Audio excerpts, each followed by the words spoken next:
Money. I want to talk to you about the subject of money. You often heard money is the root of all evil. Well, I truly believe there's some truth to that statement. Or money is a form of slavery. I believe there's truth to that statement. But the reason I want to talk to you about money is a lot of us don't realize our current system and how it works. Now, we can go right into depth with it, but that would go on for a long time. But I think that most just need to know the basic facts. And anything that I say, or if you don't agree with me or believe what I'm saying, I encourage you to look it up yourself and do your own research, because this is how I've come up to these conclusions. And a lot of this stuff, I hope I am wrong, but it doesn't seem to be. Why do I want to talk about money? Well, because a lot of people don't know the current system that's happening now with central banks and our currencies. And I'll get into a brief history here. Money used to be gold. If you had a dollar bill, it meant that's how much gold you had in the bank. That's how much you were worth. A country could only print as much money as it had in gold, and that was called the gold standard. And now that was the standard for since the time of Egypt. But in the 30s, for the United States, during the Depression, we went off that standard, and the central banks took over to end the Depression, and we went on to the petrodollar. And that meant that the country with the oil, how much oil you had, or potential of oil, is how much money you could print. And this is why Russia and the United States was the major powers. Now what happened there is when central banks took over, and this also happened in Canada in the 1970s, Trudeau's the one that signed this off. But a lot of people don't realize that we don't own our money. The Canadian dollar is not owned by the Canadian government. It's owned by central banks, which is a private organization with profit.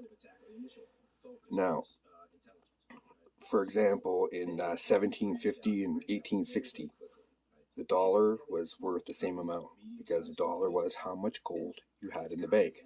So you didn't have to carry physical gold with you. That's what a dollar was. But after central banks took over and we sold our money, it went from petrodollar, then it went to the standard we have now, which is based on how much money is going to be lent out as how much you can print. Now, I'm going to try to keep it simple so you can understand how foolish the system really is. The Canadian government needs $100. Make a $100 bond, go to the central bank, and $100 is printed out. And it's lent to the Canadian government. But now, there's interest on that $100. So for example, let's say it's 10% interest. So now the Canadian government owes $110 to the central bank. But that $10 doesn't exist. It's given out to the banks, which a bank can lend 10 times the amount that it has. So if a bank has that $100, it can lend out $1,000, but that $900 doesn't exist. Now, to keep it simple, the more that we pay back our loan, the more we're going to owe. Because when the Canadian government goes to pay back that $110, where $10 didn't exist, and get another $100, it has to borrow another $10 for the interest it owes, and now it owes for $110 worth of interest, which doesn't exist. So now it would owe $111, but that $11 doesn't exist. So the more that we pay it back, the more our deficit goes up. This is where inflation comes from. This is why money is losing its value over and over and over again. This is happening here in Canada. This is happening in most Western countries. This is how the Federal Reserve works in the United States. Why is this so important? Because this system mathematically cannot sustain itself. Eventually it has to crash. Because eventually money will be worth, they just keep printing it, and we keep owing more and more and more. The more they print, the more we owe, the more inflation will go up. Eventually you'll be paying $100 for a piece of bubble gum. Now, the American dollar, why is this so important to us? It's actually very important to the entire world. The reason being is because it's the same system that we have, and the central bank is the same owners. So what happens there happens to us. And have you ever noticed when they say like the Canadian dollar is worth 80 cents on the dollar? Well, it's always based on what the United States dollar is worth. And that's how most countries of the world base their money, is on what's it worth to the United States dollar. Why is the United States dollar so valuable? Because the world has decided to use the American dollar as a standard of trade throughout the world. Meaning, if Britain wants to trade something with France, they don't trade with their own money. They have to transfer their money into United States dollars and then trade and then transfer it back. So America, United States dollar is so powerful because it's the world standard. And now the world standard dollar is American, but the American go by the same standards that we go by. The Federal Reserve is not federal in any way, shape, or form. It's owned by a central bank, private organizations that make a profit off this.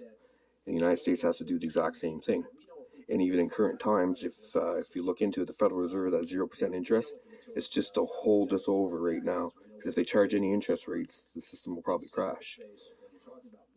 Why is this so important? And it's like, oh my God, the money will crash. Well, this is a setup that they want to happen. Now, this sounds like a conspiracy theory, but it truly isn't. Why would they want the system to crash? Well, during this time that they took it off the gold standard and throughout the current system, well, gold was still worth money. Gold could still be bought. Now, while they're printing up all this money from out of air, these central bank systems have been buying up the gold, buying it all over the world as much as possible. Some estimate that they own 95% of the gold stock of the world. So when the system crashes, if the United States dollar crashes, the markets of the world crash, because that's the standard of trade throughout the world. So when it crashes, money all crashes, everything will go into chaos. If you think you own your house, well, if you have a mortgage, you don't own your house.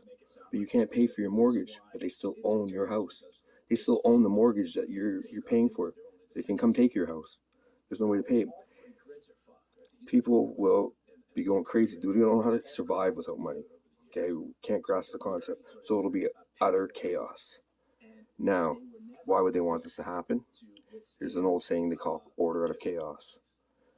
When the money crashes, they'll come in with a new standard. They'll come and say, a one world dollar, and we're going to go back to the gold standard. So this will fix all our problems, they'll say. But what we don't realize is that they've been buying up all the gold. They have all the gold. So when we go to the gold standard, they have complete control power with one world dollar. They will be creating their own money. It'll be sort of the powers above that have done this. They'll almost be like our lords and create their own money, and you'll work directly for them. And the amount of gold they have is the amount of money that they can print out, and we'll be using their money to do our daily things. This is full power, full domination. If you don't believe this is happening, well, look into it. Look into how our dollar system works. Look how the Federal Reserve works. Look how the American dollar is the basis of all trade around the world. And tell me, how can the money sustain itself when we're borrowing on interest and have to pay back money that doesn't exist? This is why you've heard of multimillionaires, and now you're hearing of billionaires, and money's going up and up. Prices are going up. This is inflation. Because the more money they print, the less it's going to be worth. And eventually the system has to crash. It can't sustain itself. I'm surprised it sustained itself this long. And when it crashes, they're going to have to come up with a new system. Now, when they come up with this new system, they're going to be no more. Now, these are predictions I have. So it sounds like a conspiracy theory, but the stuff that I've looked into and conclusions I've come up with, I'm not saying I'm right, but I'm not saying this is exactly what's going to happen. But according to what I've seen, and my predictions is they're going to come with a one world dollar, It'll be no more paper dollar, and it'll be based on computer chips, just like what we see with Bitcoin right now. Well, that's pretty much a beta system to how the system's going to work, a digital dollar. And the only way that you can have money is by accepting a chip. Now, if that sounds unbelievable, well, that's what's happening now is they're creating these chips.